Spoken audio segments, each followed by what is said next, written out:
Luz, câmera, superação! Minha gente, vem com a gente hoje aqui no Política de Quinta, porque nós vamos falar sobre esse mês outubro. E esse mês outubro tem uma cor, hein? Tá todo rosa.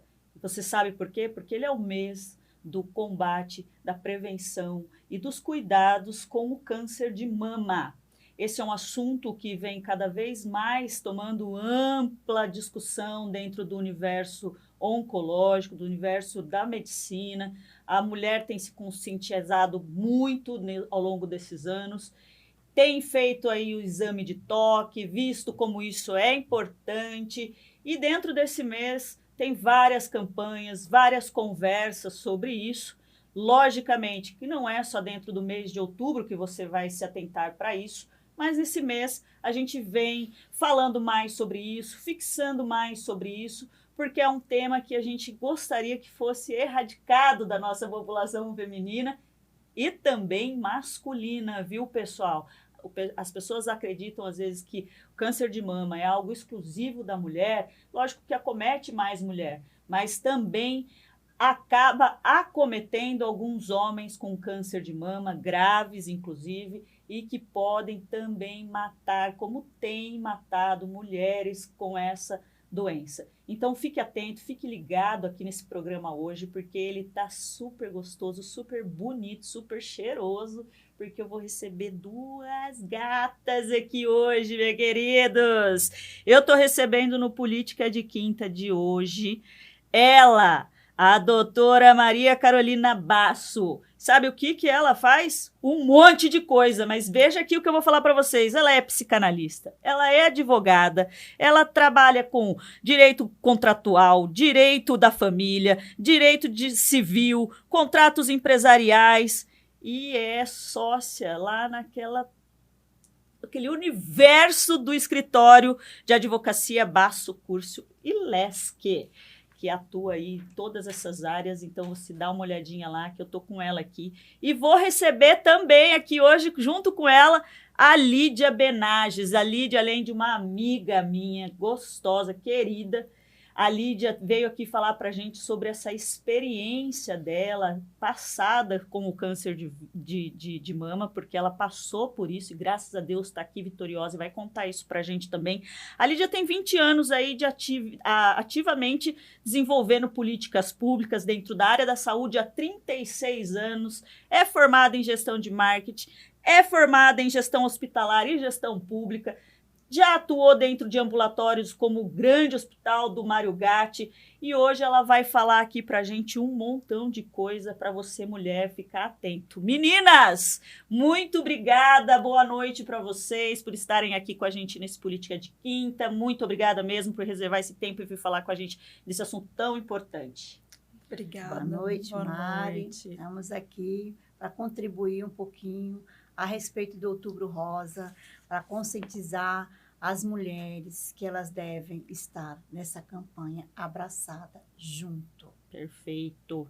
É muito importante, né, Mari? A gente ter essa oportunidade de poder falar um pouco mais, não só agora em outubro, como você disse, mas dissipar essas informações, falar um pouquinho sobre legislação, falar um pouquinho sobre os direitos da pessoa que acaba sendo acometida por essa doença, ter aqui uma vitoriosa com a gente, podendo falar sobre a sua experiência, sobre os momentos em que viveu essa doença e é sucesso, né? Maravilhoso. Essas mulheres. Maravilhoso. E olha, eu vou falar para vocês uma coisa que realmente você falou aí, e aí vocês devem ter se perguntado, mas o que uma advogada vai falar ali? O que a advogada vai falar é o seguinte: existem muita coisa dentro da situação enquanto as mulheres ou pessoas vítimas do câncer estão passando e elas têm direitos.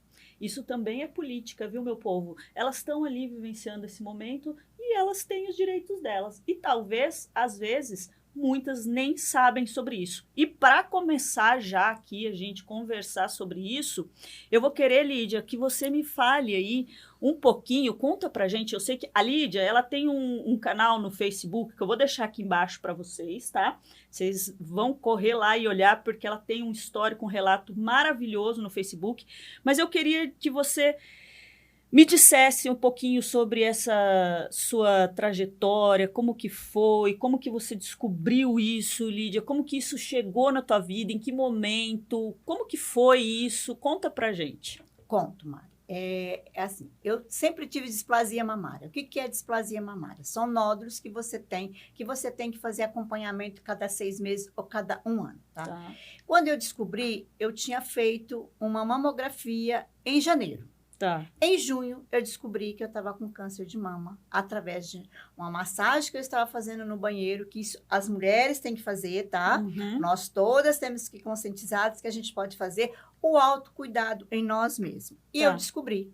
Eu cheguei no hospital e pedi para fazer um exame. Uhum. Aí o doutor Pedro, que é o meu oncologista, ele disse o seguinte, eu vou fazer uma ultrassom, porque está com risco de ser um nódulo. Uhum. E eu fiz ultrassom, daí 2 dias eu estava internada fazendo uma quadrectomia. O que é? É um quadro que você tira da sua mama para você poder fazer o teste. Uhum. E ele deu, de 12 que ele tirou nódulos, 2 estavam com câncer. Uhum. Então, assim, você não tem fundo, você não tem cadeira, você não tem chão. Uhum. Mas por eu trabalhar na área de saúde, eu sempre achei que eu poderia dar um exemplo. E foi onde eu me agarrei com todas as forças e fui lutar, porque aquilo não iria me derrubar. Uhum. Eu fiz 8 cirurgias. Então, eu estou aqui hoje para contar para vocês que você não deve desistir. Eu fiz o meu tratamento todo paliativo, todo acompanhado com o pessoal do Mário Gatti, da Oncologia, Dr. Pedro Ricardo Fernandes, que me acompanhou, o Dr. Gilson, que fez as minhas reconstruções. E, assim, hoje eu estou muito bem. A mulher hoje, ela tem que estar consciente de que tudo que tiver na vida dela, em relação à mama ou qualquer outro distúrbio que ela tiver, ela ir ao médico, ela não deixar passar. Por quê? Tudo que se pega no início, você tem cura. E hoje eu estou aqui com as minhas 8 cirurgias, eu tive rejeição mamária, eu tive tudo que você possa imaginar, das próteses. E aí eu fiz reconstrução depois de 3 anos e meio para 4, que eu fiz a reconstrução da minha mama. Porque eu não tinha prótese que o meu organismo aceitasse. Entendeu? Ô, Lídia, eu ouvindo você falar aqui assim, e eu tenho acompanhado um pouco desse processo, às vezes parece meio natural você falar, né? A gente acha assim, nossa, que tranquilo. E aí, quando você falou assim, fazer a massagem no seio para ver a mulher tem que fazer isso. Quando a gente faz a massagem e nota algum nódulo, você nota isso já na hora, quando você faz algo diferente? Sim, porque você tem que fazer nessa forma aqui, ó. Tá? Eu sei que tá gravando, então fazendo pro pessoal. Você faz isso daqui, na sua mama toda. Ou você deita, ou você faz no chuveiro. Tá. E você vai sentir que você tem um desconforto na sua mama. Entendi. E é aí que você tem que procurar um médico. Olha, doutor, eu estou com desconforto, eu estou com isso maior, eu sei que talvez não seja normal, mas talvez possa ser que seja normal. E vai procurar um médico. Tá.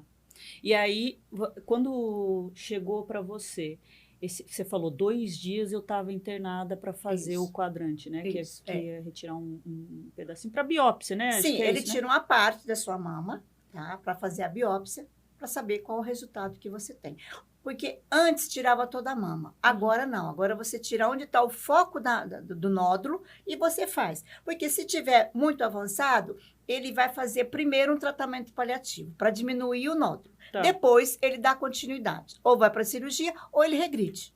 Ou você ele fez diminui. esses tratamentos de químio, rádio? Fiz tudo, precisei de fazer, fiz o tratamento paliativo e aí eu tirei a mama toda. Quando eu entrei na maternidade para me fazer a minha primeira cirurgia, o meu médico disse o seguinte, olha, vou fazer a sua primeira mama, que é onde está, e vou fazer a outra também. Vou fazer um congelamento. O que é o congelamento? Ele vai tirar uma parte da mama e manda direto para o hospital, para o laboratório. O laboratório faz e te manda, olha, pode tirar porque tem positivo. E realmente estava positivo na minha outra mama. Aí ele tirou as 2 mamas. Então, eu saí já do centro cirúrgico sabendo que se eu acordasse, eu iria acordar sem as 2 mamas. E foi o que aconteceu. Lídia, e aí hoje a gente vê o que você fala aí com propriedade, passou por isso, é o que mais deixa as mulheres amedrontadas. é a questão de eu vou ter que tirar meus seios, eu vou perder meu cabelo, eu vou deixar de ser mulher, e aí é um processo realmente que é dilacerante, eu acredito. Quem se prepara em 2 dias para ir para uma cirurgia para tirar as 2 mamas, né, Lídia?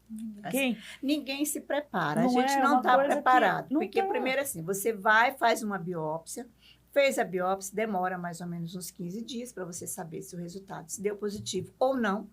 A partir daí, o médico vai te chamar e fala, olha, tem esse tratamento, está essa gravidade, está assim. Aí ele vai conversar com você. Daqui para frente, é você que vai decidir. Você está entendendo? Tá. Então, assim, eu decidi tirar. Ok. Eu Entendi. achei. Independente. Porque eu saberia que eu iria cair cabelo, eu iria ficar mais magra, eu iria ter náusea, eu iria ter uma série de coisas. Uhum. São consequências que a quimioterapia, que a radioterapia te dá. Mas é uma forma de você se tratar, de você se prevenir. Então, se você pega no começo, como o meu, é um tratamento tranquilo. Tá. Agora, se você pega e você não está nem aí, você fica com aquele medo, que eu vou ficar com aquela psicologia baixa que a gente já tem, Uhum. que é um buraco sem fundo que você cai, Uhum. tá? E eu ainda passei numa fase muito grande, que foi numa fase de separação. Nossa. Então, para mim, foi assim, foi um apoio que eu tive de médico, Uhum. um apoio que eu tive da Sandra Ciossi e do Jonas, que eu não Uhum. posso deixar de citar o nome dos dois. Uhum. Eu tive esse apoio deles mesmo, que me deram apoio, que correram atrás comigo, você entendeu? Me abraçaram. É importante essa rede de apoio, Então, assim, né? Sim, eu sim. não tinha um apoio legal entre esposo, entre o que poderia ter, mas eu tive um apoio legal, que foi os meus médicos e foi os meus amigos. Sim. Então, hoje você pode contar com várias pessoas que faz uma palestra, que faz abraçar isso para ajudar. As pessoas hoje têm um pouco mais de contexto de quem você pode contar, de quem que você pode buscar. E mesmo os médicos hoje estão mais preparados Uhum. para te dizer, olha, é assim, vem aqui que eu vou te acolher. Perfeito. Acho que é importante estar forte emocionalmente Sim. para Ter caminhar nessa batalha. saber que Né? não vai ser fácil, é Sim, uma batalha árdua, sim. mas assim, tá preparada para enfrentar isso como um tratamento mesmo, Sim, que vai passar, como vai acabar uma e vai doença, continuar. né? Como qualquer doença. Óbvio que eu acho que tem ainda um tabu quando a gente fala o nome câncer. Sim. Né? Nossa. E aí a mulher, como se não bastasse o câncer, vem toda a história da beleza, Lógico, da autoestima. verdade, mexe com tudo isso. Sim, e ainda passando por um momento de um divórcio onde você já está desestabilizado Sim. emocionalmente, é entrar num buraco difícil de sair se você não tiver amigos, rede de apoio, médicos bons para te falar, vamos juntos, né? Me dá a mão que nós vamos juntos. Eu acho que isso é a parte mais fundamental. Isso é o né, que importante. tem. Você entendeu? Eu vou entrar em depressão. A pessoa hoje que tem câncer, ela entra em depressão? Entra, mas ela pode também procurar ajuda. De que forma? Contar para um amigo, não ter vergonha de contar. Uhum. Se é solteira, porque hoje acontece, hoje Uhum. você consegue fazer mamografia já a partir dos 40 anos, tá? Uhum. Então, assim, se é casada, chegar para o esposo e falar, olha, eu vou ficar sem mama. Uhum. A minha formatura, eu não tinha mama na minha formatura. E eu fui linda e maravilhosa. E tem muita Você ONG, né? entendeu? Hoje. Então, ajudando. você consegue ter hoje uma estrutura um pouco maior, ter um bojo Sim, para você colocar, sim. você entendeu? Ter uma forma Sim. que você encarar o teu cabelo, que não tem mais, que você tem usa as perucas. Hoje tem muito lenço que você pode se envolver sim. e que fica muito bonito. Então, as mulheres hoje, ela tem um pouco mais de apoio do que o que tinha antigamente. Claro, claro. Quando eu entrei na área de saúde, eu pegava muitas mulheres assim. Uhum. Mas o tratamento era um pouco mais embasado naquilo que você não podia contar para a família que você estava com câncer. Você não podia contar para ninguém. Era escondido. Hoje é lei. Você tem que contar para o paciente. É aí que... você falou Você uma entendeu? palavrinha agora que é justamente isso, lei. Então, Que hoje é uma lei que os médicos receberam, que é uma forma que você é obrigado a contar para o paciente, porque ele ajuda. Se ele está sabendo, ele ajuda, porque se você vai colocar... Ninguém mais se esconde o que é uma quimioterapia, o que é uma radioterapia. Isso. Então, todo mundo já sabe. Mas por que eu estou tomando isso? Uhum. Por que o doutor não falou para mim? Eles falam hoje, chegam e falam na lata. Abertamente. Você tem um câncer. É assim, tá nessa altura, tá. E sabe? ter ciência de qual vai ser o tratamento, inclusive. Né? Qual a gravidade, qual o tratamento, inclusive para o paciente fazer a escolha do que ele quer e do que ele não quer. Porque a gente sabe de muitos pacientes que no momento da descoberta e de quando é mostrado qual é o tratamento, ele opta por não fazer. E Carol, vou te chamar de Carol, hein? Carol, aqui a gente favor. é assim. Aqui é. Ô, Carol, deixa eu te falar uma coisa. Você que atua bastante com... Eu achei muito legal que a Carol me falou que o escritório dela só tem mulheres, não é proposital, mas tem só mulheres lá atuando dentro do escritório e eles têm sempre um olhar muito cauteloso aí para toda essa área da mulher. E aí, Carol, eu queria que você me falasse um pouquinho sobre o ponto de vista dos direitos civis mesmo aí. Quais são os direitos mais fundamentais aí dessa mulher, dessa pessoa que está diagnosticada com o câncer de mama e como que eles devem ser garantidos? Como que isso caminha, né? dentro desse processo? Fui diagnosticada, o que eu... Porque nessa hora, quem vai ter cabeça para pensar qual é o meu direito? Ninguém. Mas pelo menos fala tem pra norte, gente, né? Para terem um norte, às vezes a família, o pessoal lá sabe. Eu acho que são as coisas que podem acontecer? O principal, a Lídia disse, né, contando a história dela, da urgência, né? Então, o que a gente tem que falar, pensando quem tem hoje um plano de saúde ou quem também faz o uso pelo SUS, a partir do momento em que existe uma suspeita, o SUS, por exemplo, tem 30 dias para realizar todo esse procedimento que a Lídia fez, dos exames, da biópsia. Então, a partir do momento que você tem uma suspeita e que você chega até o médico, você tem que ter garantido durante 30 dias que você tenha de fato um prognóstico. Não, você sim tem um câncer. A partir do momento em que você, então, tem a notícia de que o diagnóstico que você tem um câncer, você tem que iniciar o seu tratamento até 60 dias desse diagnóstico. Então, é importante saber esse tempo, porque você está correndo contra o tempo. Sim, e é o que ela disse. Então, houve uma suspeita, ela, claro, trabalhava dentro da saúde, teve uma agilidade um pouco maior, mas havendo essa suspeita, vá até um posto de saúde, vá até o plano de saúde, enfim, no médico, e a partir daí é correr contra o tempo, nesses 30 dias, para ter, sim, uma certeza. Ela, em 2 dias, já sabia, já entrou para uma cirurgia. Então, olha, nesse pequeno tempo, quanto ela já ganhou de vida. Sim. Né? Não ficar nessa espera.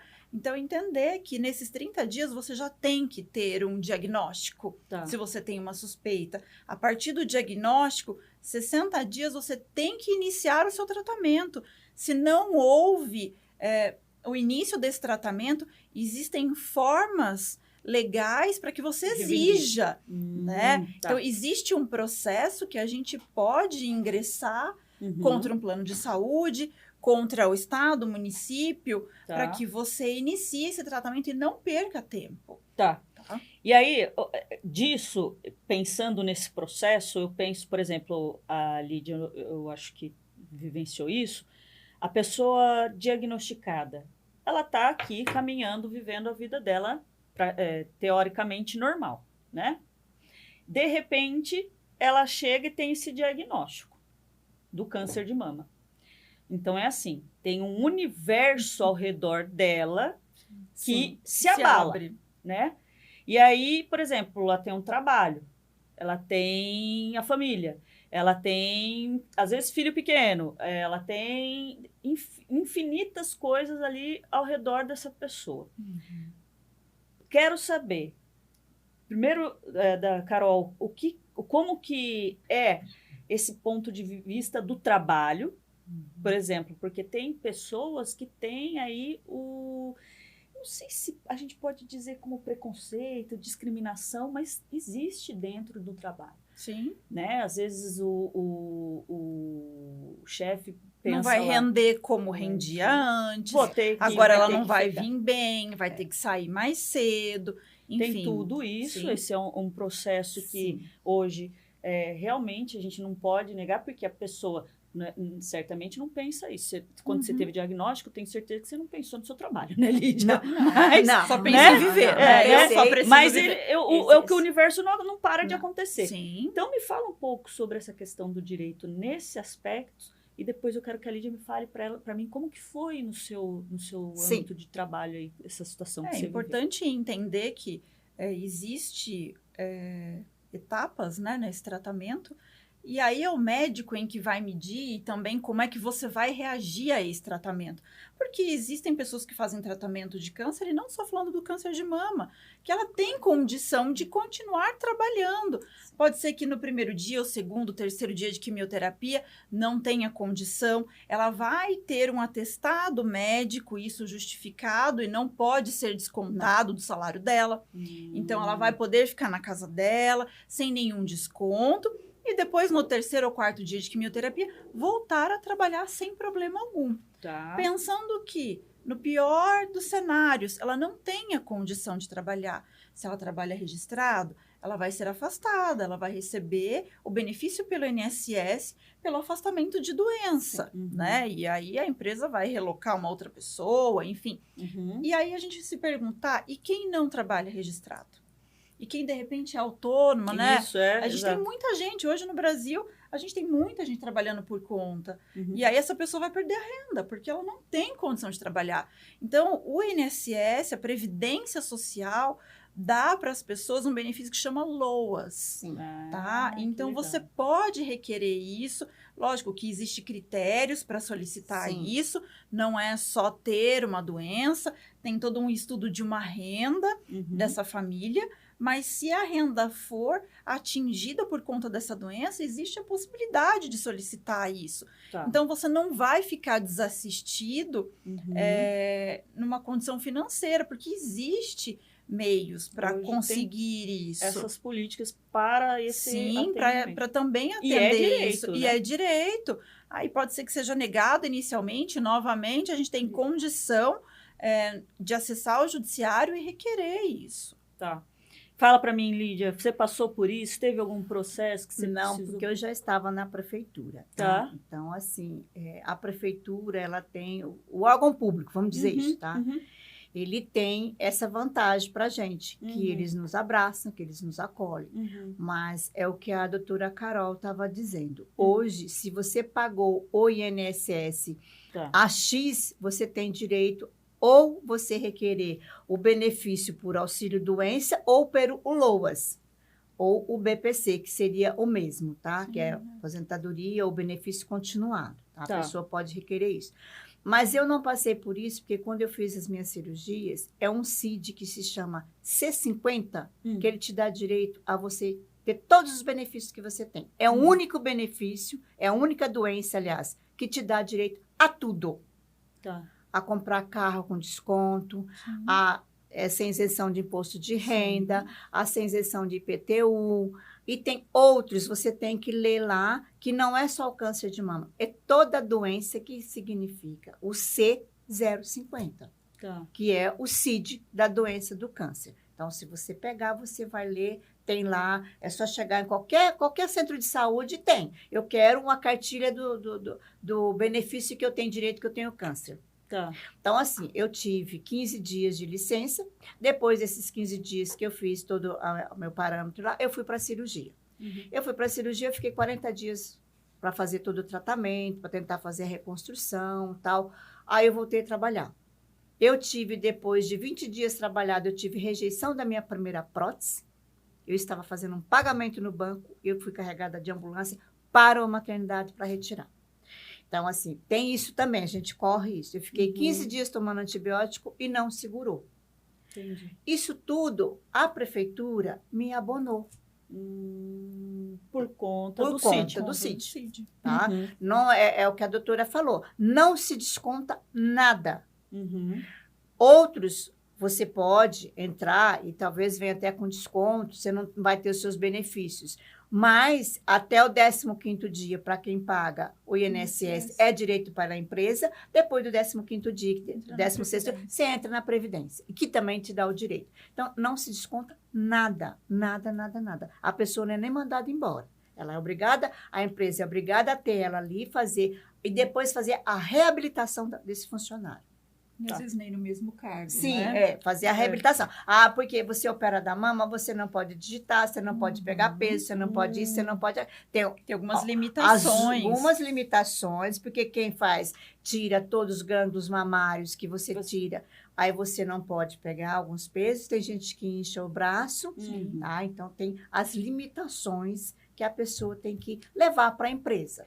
E hoje as empresas todas fazem esse acolhimento e fazem palestras sobre isso nas empresas.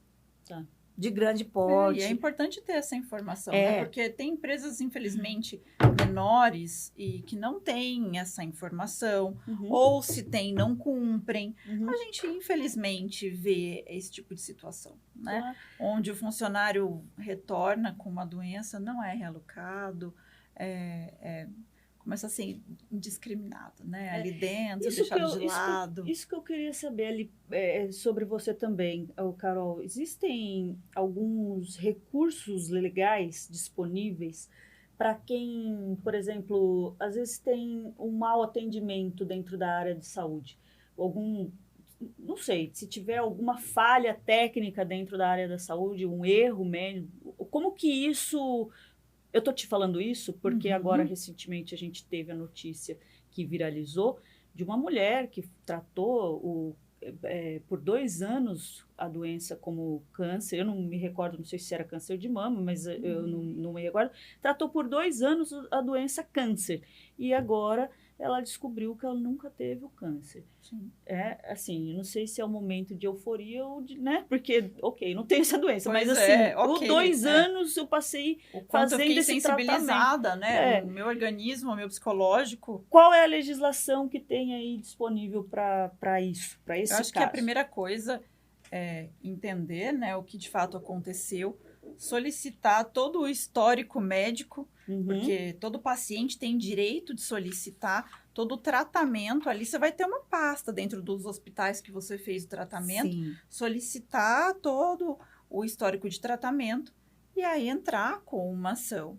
Né? Entrar com uma ação, se tiver que ser contra o hospital, contra o Estado, contra o médico, entender. Né? Aí depende de cada caso, do que aconteceu, e aí a gente vai dentro das suas peculiaridades, né? Olhar se essa falha foi do médico, essa falha foi do âmbito geral, porque passou por vários profissionais, mas por trás desse médico também tem a responsabilidade do hospital ou do Estado. Então, entra todo mundo nessa história, mas, de fato, essa pessoa vai ter direito a uma indenização, a um processo.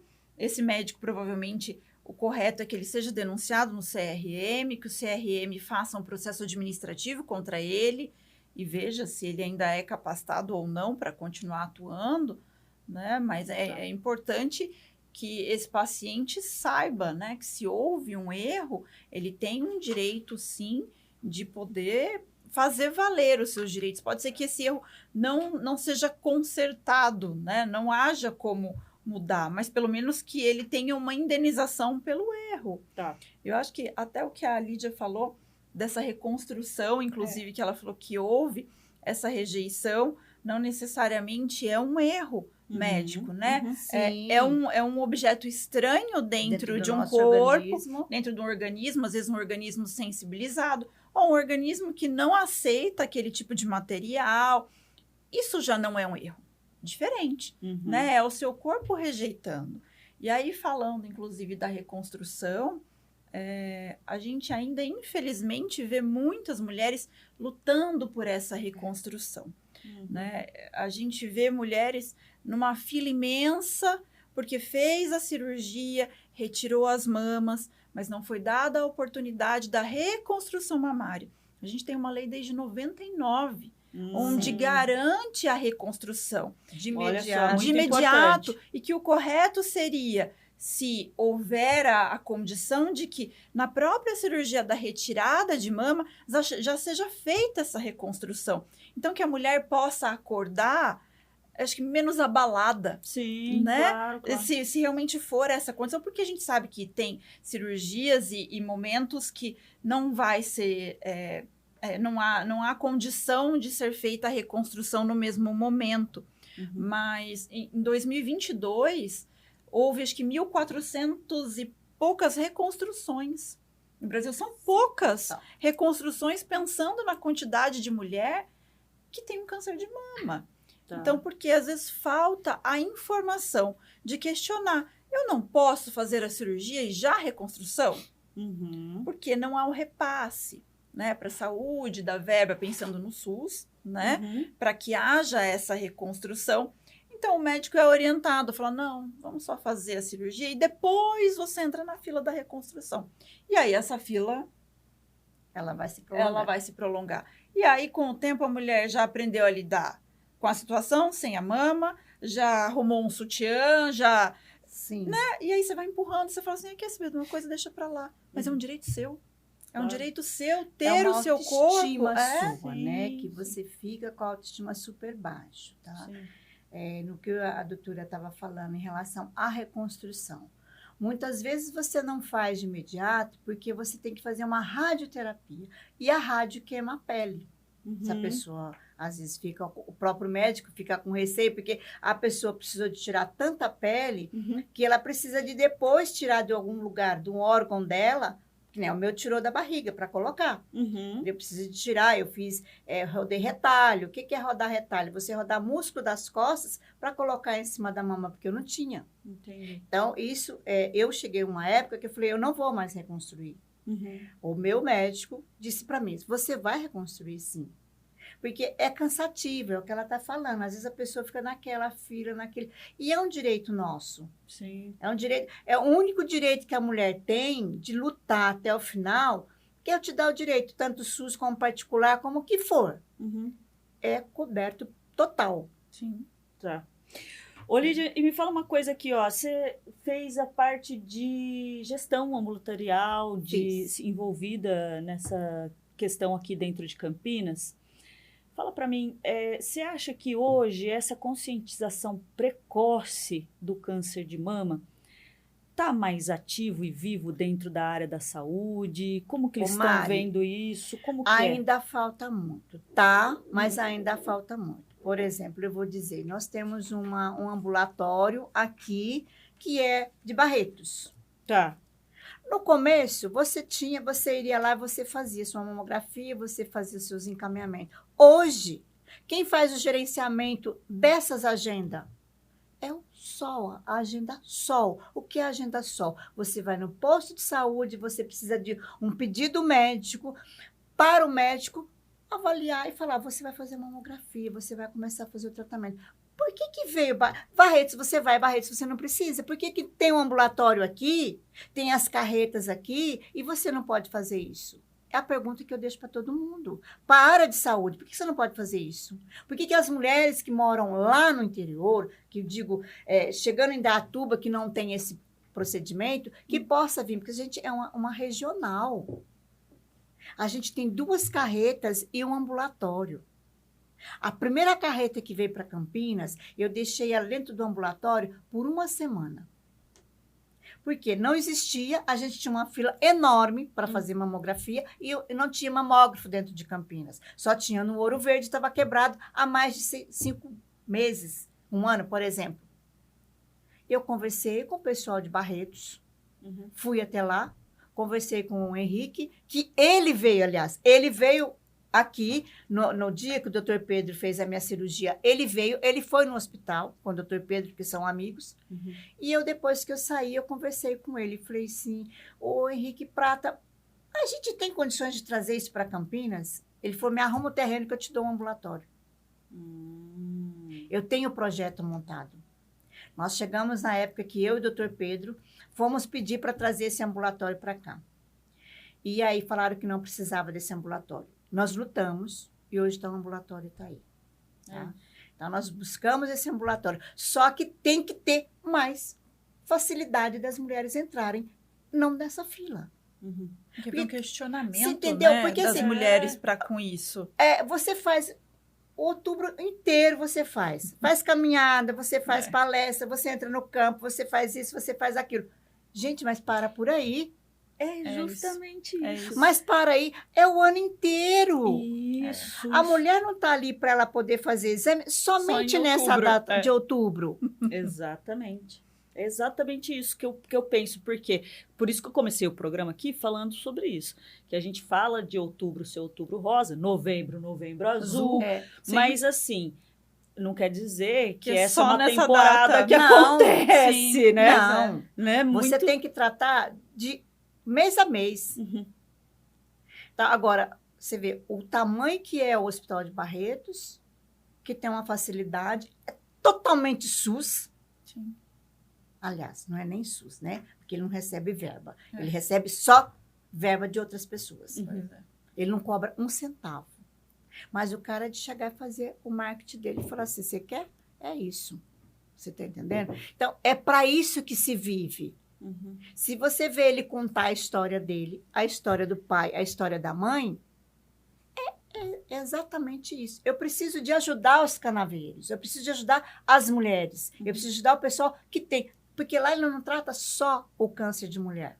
Antes era. Hoje não. Hoje ele trata em geral.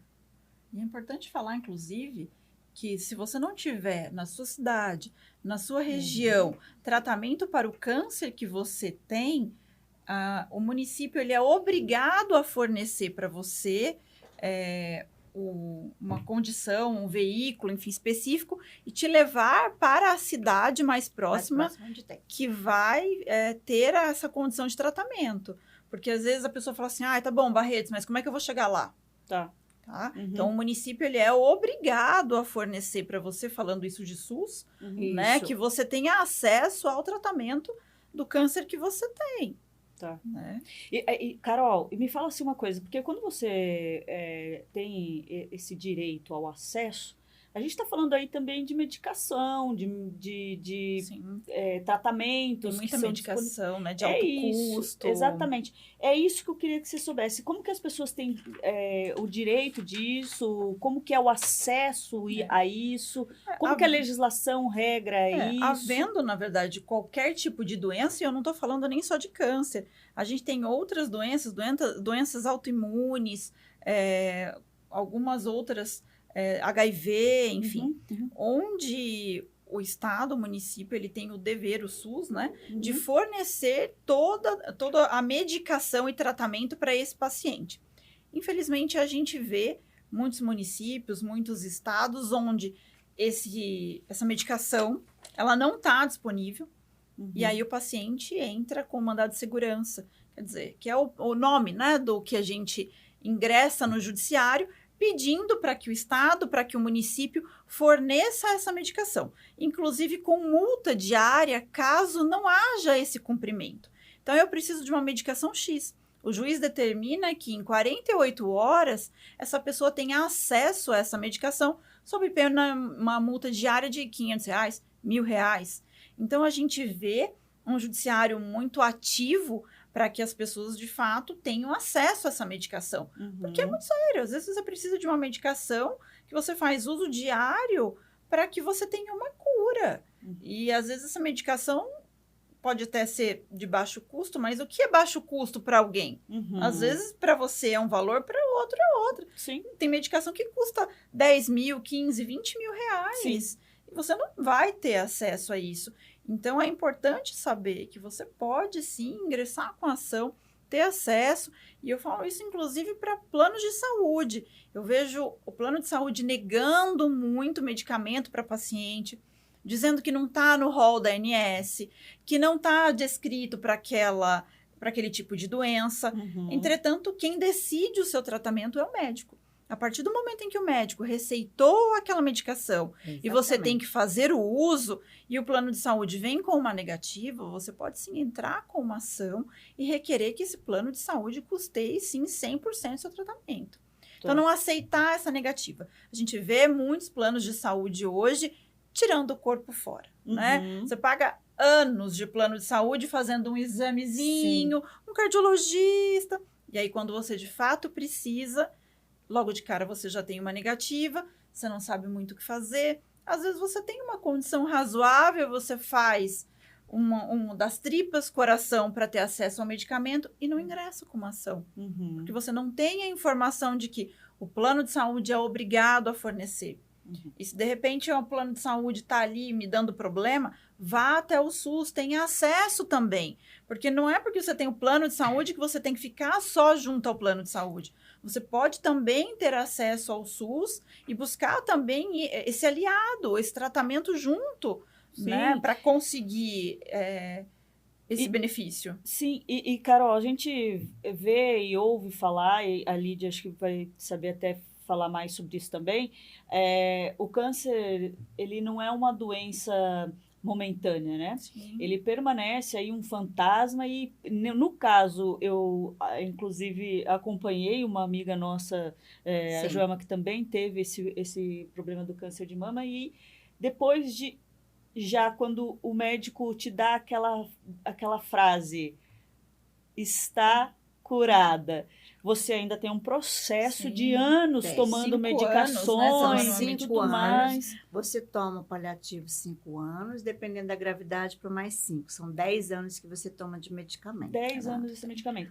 Esse processo de assistência permanece ainda? Permanece. Havendo, de fato, uma decisão onde a obrigatoriedade de fornecer essa medicação, ela permanece. Sim. Pode ser que haja a mudança do tipo de medicação. E aí vai ter que haver um novo processo. Porque para cada processo é uma medicação específica. Pode ser que quando você ingresse com a ação, eu preciso de uma medicação X para aquele momento. Depois de 3, 4, 5 anos, haja uma mudança de medicamento. Tá. E aí você ingressa com uma nova ação. E eu digo, a ação, quando fala-se de judiciário, quanto tempo? Um mandado de segurança para uma ação desse tipo, onde, inclusive, uma pessoa com câncer tem prioridade na tramitação do processo, no andamento do processo, tem casos em que em 24 horas a gente já tem uma decisão. Então, onde você já tem concedido a liminar para que você tenha acesso a essa medicação. Tá. Agora, eu queria saber uma coisa, porque eu vejo que foi uma polêmica quando isso aconteceu nas mídias e todo mundo ficou sabendo, que foi o caso da Angelina Jolie. Acho que todo mundo acompanhou sobre isso. A Angelina Jolie tomou-se precocemente a decisão de retirar as mamas e fazer a reconstrução. Antes mesmo dela ter um diagnóstico. Na verdade, pelo que eu entendi, se eu estiver errada, daí vocês me falam. Eu entendi que ela fez um pré-exame e detectou um teste genético. Detectou que haveria possibilidade grande dela ter por conta da mãe dela, que faleceu disso. O direito hoje, a gente nos permite ter essa tomada de decisão aqui no Brasil. Se eu quiser, Mariana, fazer essa testagem, eu consigo, eu posso, e de repente, se eu tiver isso como o da Angelina Jolie, é possível fazer o que ela fez? Como que é isso? É possível hoje, havendo, né, esse link, porque ela, nesse caso, tinha a mãe, né? Então, havendo a hereditariedade da doença, o médico pode, sim, pedir para que seja feito esse... Como é que chama? Não é plano genético, tem um nome, não é teste genético também. Vou tentar lembrar, porque uma amiga minha, inclusive, fez. E o médico indica esse tipo de tratamento, esse tipo de teste. E a gente sabe que o SUS hoje não a árvore genealógica que você faz da família. É um rastreio. É um rastreio que você faz. Que vai fazer, indicando se você a Joelma fez esse tipo de... ela falou mesmo para mim, Entendeu? Então, assim, você vai fazer um mapeamento de tudo que você tem. Você pega da tua mãe, da tua avó, isso. Que tem a genética que parte do seu lado. Aí você faz. O SUS, ninguém cobre isso. Você tem condições? Tem. Então, você vai lá, mas beleza. A Unicamp vem fazendo, né? Hoje são poucos que estão fazendo, entendeu? São poucos que estão fazendo. Mas tem essa possibilidade, sim, de fazer. Porque é uma decisão sua. Tá? Você decidiu fazer isso. Tendo o diagnóstico, né, de um suposto câncer, você pode, sim, fazer a decisão da retirada. Tá. Lídia, me fala uma coisa, se, por exemplo, assim... Para a gente também não achar que tudo é uma loucura da vida, né? Eu fui lá, achei um nódulo, fui fazer a primeira coisa que eu entendo é procurar um médico para fazer uma mamografia, né? Isso. este diagnóstico dessa mamografia, ele não me configura como um nódulo agressivo. Sim. Como que a gente dorme? Dali você vai tentar por um grau maior. Tá? Você fez a mamografia, ele te deu uma mancha, porque ele te dá uma mancha de tantos milímetros, tudo bem. Aí o médico vai falar, agora você vai fazer uma punção, que seria uma biópsia daquele nódulo. Tá? Ou ele parte para fazer uma quadré, que seria o que foi feito em mim, tá? Ou ele parte para fazer uma punção. Porque às vezes pode ser um nódulo só de líquido. Entendi. Tá? Mas tá mascarado. Tá. Ou ele vai pedir uma ultrassom, ou um atomo. Mas nem todo nódulo todo nódulo, câncer. Não, é o que eu estou dizendo. Tá. Nem todo nódulo é um câncer. Tá. Mas ele já dá para poder ver, porque quando você faz a mamografia, ele vem com parâmetro BIRADS 1, BIRADS 2. Tá. Então, aí ele já já vem aprendendo um monte de coisa aqui aí ele já para nós. Ele já CID 050 e BIRADS 1, BIRADS 2, BIRADS 3, BIRADS 4. Bom, pegou aí, o exame, já olha aí. Você já tem o diagnóstico ali. Ai, doutora, eu tô com BIRADS 3. Aí já é. Doutora, eu tô com BIRADS 1. Não. Então, vamos lá. Abre junto com alguém. Vamos descobrir. Por que você nunca deve abrir um protocolo de exames? Porque você não vai entender, você não vai saber o que está escrito ali. Você vai interpretar. Google, então, morreu. Morre. Google morreu, gente. No dia seguinte morreu o Google. Por quê? É aquele negócio. O meu, por exemplo, deu BIRADS 3. Então, ele deu abaixo. Ele deu o câncer, mas ele deu abaixo. Aqui, falou que é oncogenética o nome desse. Oncologia. Oncogenética, que é o negócio que faz o histórico pessoal. Então, assim, você pega isso, você vai falar assim, pô, mas que raio que é isso que eu tô vendo? BIRADS 1, BIRADS 2, aí você vai levar. Mas aí, em cima disso, ele vai fazer um anatomopatológico para saber se realmente é o que ele vai tratar. Eu me estranho muito essa pessoa fazer um tratamento de 2 anos e não ter um anatomopatológico na mão. Porque o anatomopatológico ele vai dizer a mesma coisa. É neo ou não? É neoplasia ou não é neoplasia? Você está entendendo? O anátomo vai dizer isso. Você fazer um tratamento e você sendo hoje, dentro da nossa comunidade, que eu quero dizer, as políticas públicas para a saúde, ela deixa bem claro que qualquer anátomo patológico, ele vai dizer para o médico, ele vai dar o parâmetro para o médico, qual é a gravidade do seu câncer. E um médico hoje, a não ser que ele não seja médico, me desculpa por aí, mas ele pegar um anátomo patológico ou pegar uma mamografia e falar, não, você está com câncer e não é muito arriscado. Tá, entendi. Entendeu?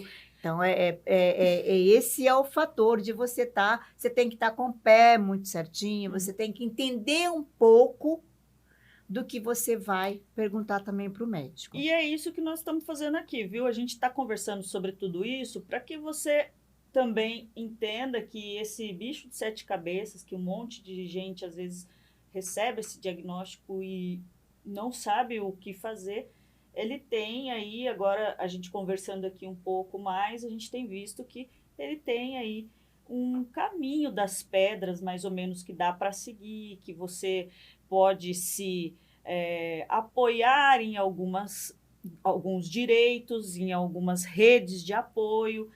E aí, diante disso, eu queria, Carol, que você aí, para a gente poder finalizar, me dissesse... na sua opinião, assim, o que ainda precisa melhorar dentro de todo esse aspecto de direitos e cuidados diante desse diagnóstico? O que você sugeriria dentro do âmbito legal mesmo, sim, que poderia ser melhor ou que as pessoas podem ficar um pouco mais atentas para que isso seja, pelo menos, mais leve, mais seguro, né, para esse processo que elas vão atravessar? Eu acho que antes da gente falar de direito, como você disse, eu sou psicanalista, né? Ela. E eu ainda vejo um tabu muito grande da mulher no toque do seu próprio corpo. Tá? Eu acho que antes da gente falar de qualquer coisa, a gente ainda não sabe fazer isso. Uhum. Então, a primeira coisa, perca o medo, Isso perca que eu ia o pudor falar. de se tocar. Acho que, às vezes, desculpa te interromper, mas assim, às vezes eu tenho a sensação de que a mulher acha que se ela não vê o nódulo ali, não vai ter. Né? Fala, eu não vou pôr a mão, porque se eu ver, misericórdia de Jesus. Porque a gente tem um cérebro que tem uma imaginação, né? Sim, então eu acho que a primeira coisa é essa. A partir daí, questionar todos os passos, todos os momentos em que você for vivendo essa doença. Questionar o médico, questionar a assistente social do hospital, a psicóloga. Olha, eu estou me sentindo assim, eu estou me sentindo assado. Peça ajuda. O mais importante é peça ajuda às pessoas ao seu redor. E a partir do momento em que você não está entendendo, não tem acesso, procure ajuda profissional, procure um advogado, procure o psicólogo do hospital, para entender o que você pode fazer. A gente vê muita gente sentada, triste, depressiva, porque não tem acesso à informação. Mas por que não teve acesso? De repente, porque você não levantou, você não perguntou, você não questionou, você aceitou o primeiro não. E eu acho que a gente já tem informação bastante para não aceitar o primeiro não que as pessoas nos trazem. Sim. Tá. Ô, Lídia, e você já participou, acredito que, de inúmeras campanhas aí de Outubro Rosa, né? Qual que é a mensagem? Porque hoje a gente vendo aqui, e pessoal, procurem lá, eu quero que vocês deem uma olhada no Face da Lídia, ver a história dela. Quero que vocês, se vocês precisarem de alguma coisa, eu vou deixar aqui também o escritório da Carol, aqui com os seus sócios, para vocês terem acesso. Vai estar tudo aqui embaixo, bonitinho, para vocês procurarem aí. E aí, Lídia, eu queria que você falasse, porque você tem uma história muito... apesar de ter atravessado essa situação, uma história vitoriosa, uma história guerreira. Sim. E que hoje você fala com a Lídia assim, você fala, câncer de mama, você tira. Você vê ela falar, parece uma coisa assim. Então, que mensagem você transmite hoje para o pessoal que talvez esteja atravessando por isso, ou que recebeu um recém-diagnóstico? Qual que é a situação que eles vão enfrentar e o que você Mari, orienta? Primeira coisa que eu acho que toda mulher tem que ter é como a doutora Carol falou, não ter medo de receber essa notícia. E outra, encarar. Porque se você tem medo, tudo que você tem medo, o seu psicológico, ele vai te trazer coisas má. Tá? Então, se você encarar, bom, eu tenho, então o que eu tenho que fazer? O primeiro passo, gente, vá buscar o seu direito, que é o médico, que descobriu. Você descobriu sozinha? Vai atrás. Existem várias pessoas em vários lugares que você pode correr e ir buscar. Não deixe para amanhã. Não tenha medo de se tocar, não tenha medo de se palpar. Não é nem se tocar, é se palpar. Eu achei isso. Vai demorar muito. Existem várias clínicas que você paga uma consulta, aí R$80. Faz uma vaquinha, dá um jeito, ou pede para alguém te ajudar, te acolher. Tem o CAISM que possa dar esse apoio, entendeu? Tem o próprio Hospital de Barretos, que a gente tem aqui em Campinas, nós temos um ambulatório deles. Então, vá procurar. E é importante também falar com a família, né, Lídia? Porque às vezes a mulher acha, eu vou carregar essa barra sozinha. Sim. Então, assim, a família, ela é a sua árvore, tá? É o seu esteio para você chegar e contar. Senta com a família e fala, olha, eu vou passar por isso, isso, isso, isso. Em que pé nós vamos estar? Vamos estar todo mundo junto, nós vamos abraçar, nós vamos ser guerreiras. A gente tem eu sempre falo nas minhas palestras que eu faço, que nós mulheres somos guerreiras, porque a gente consegue passar por tudo isso e ainda tem que estar linda, divina, maravilhosa para trabalhar no outro dia. É isso que eu faço, gente. Eu fiz 8 cirurgias, eu sou toda retalhada. Se a Mari tiver a oportunidade, ela pode passar as minhas fotos para ela. Vamos ver se a gente capta lá e vamos passar aqui. Eu autorizo passar, eu posso mandar para ela, porque eu acho que não é para mim, é para o público. Sim. Eu não estou fazendo para mim, eu passei. Outra, você pode passar. E isso é um exemplo nosso, claro, que você pode nos vencer. Nos dá força, né, para caminhar, então, assim, para vencer o que eu deixo hoje nessa conversa, nesse bate-papo que a gente teve, é que as mulheres precisam de ter a consciência de que não é só no mês de outubro, é o ano inteiro. Sim. A gente se faz isso porque veio de uma década muito antiga que lá fora, nos Estados Unidos, uma pessoa descobriu que ela estava e que ela precisava de implantar esse dia. E foi implantado esse dia rosa. Então, foi essa a história. Mas não é só o outubro. Não é só em outubro. É o ano inteiro. Porque você não vai ser diagnosticado agora em outubro. Você vai ser diagnosticado em janeiro e fevereiro, mas o meu, por exemplo, foi de janeiro para junho. E cresce muito rápido. Eu fiz uma mamografia em janeiro e em junho eu já estava com nódulo. A importância da rapidez. Então, o câncer, ele é assim, ele trabalha lento. Então, todo mundo tem que entender que é uma doença lenta. Você falou isso agora e me veio um negócio na cabeça. Só rapidinho para eu entender. Quando você, antes de você notar o nódulo, você teve algum sintoma? Eu tinha displasia mamária. Ah, você falou, verdade, você já Então, tinha. né?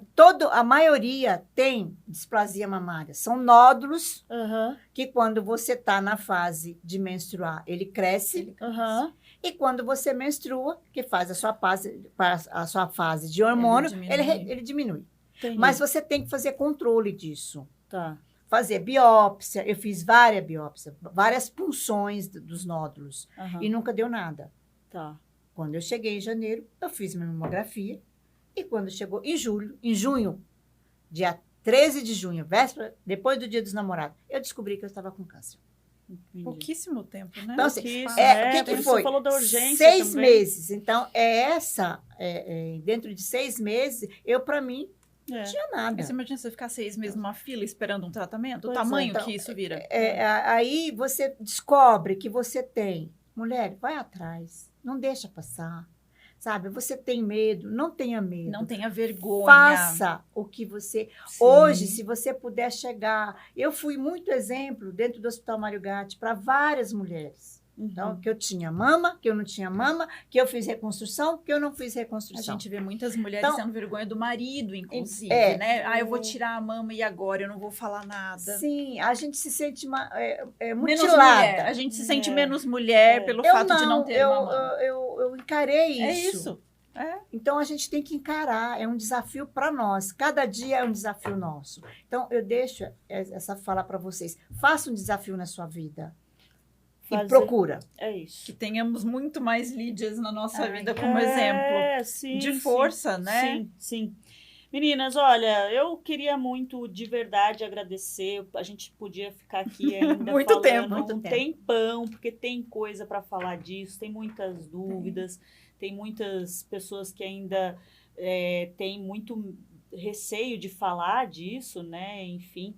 Então, eu acredito que aqui a gente pôde esclarecer um pouquinho. Eu queria te agradecer, viu, Lídia? A tua história é muito bonita, muito linda. A gente te admira não só por isso, mas isso traz aí pra gente um olhar totalmente diferenciado da sua história, da sua pessoa. Agradecer, Carol, a você por vir aqui trazer um pouquinho desse conhecimento sobre a área de direito, no direito da mulher, nesse aspecto, nessa área, que é um momento delicado e a gente acaba esquecendo de tudo também. Sim. Agradecer e colocar aqui o Política de Quinta à disposição. Estamos aqui para que vocês precisarem sempre, Obrigada. porque Obrigada, realmente Outubro Rosa não é só outubro, é todo dia, né? Sim. Obrigada, viu? Obrigada, Mari. Obrigada a você também, Mari, por essa oportunidade. É isso, minha gente. Esse foi o papo de hoje aqui no Política de Quinta. A gente falou aí sobre o Outubro Rosa. E eu vou falar uma coisa para você aqui. Se você tá vendo esse sininho aqui embaixo e você ainda não foi lá, não ativou esse sininho, faça isso agora. Porque aí, quando a gente começar o nosso programa toda quinta-feira, as notificações sobem para vocês, direto aí no celular de vocês, para vocês acompanharem os nossos novos episódios. Perdeu algum episódio? Não tem problema nenhum, porque agora a gente está onde? No Spotify. E aí você vai fazer corrida, você vai arrumar a casa, o que você estiver fazendo, coloca a gente lá no Spotify e vai ouvindo, vai ser uma delícia, posso te garantir isso, tá bom? Além disso, o que você pode fazer para me ajudar, meu povo? É seguir a gente no Instagram. A gente está lá no Política de Quinta, corre lá, dá uma olhada que você vai saber todos os convidados que já passaram por aqui, quem vem por aí, e ainda pode participar mandando tua pergunta, mandando tua dúvida e o assunto que você quer ver aqui no Política de Quinta, porque o Política de Quinta é assim, ele acontece dentro daquilo que você quer saber aí do outro lado. Então eu fico te esperando até na próxima quinta, que a gente tá junto com muito mais, tá bom? Valeu, meu povo, boa noite! Boa noite.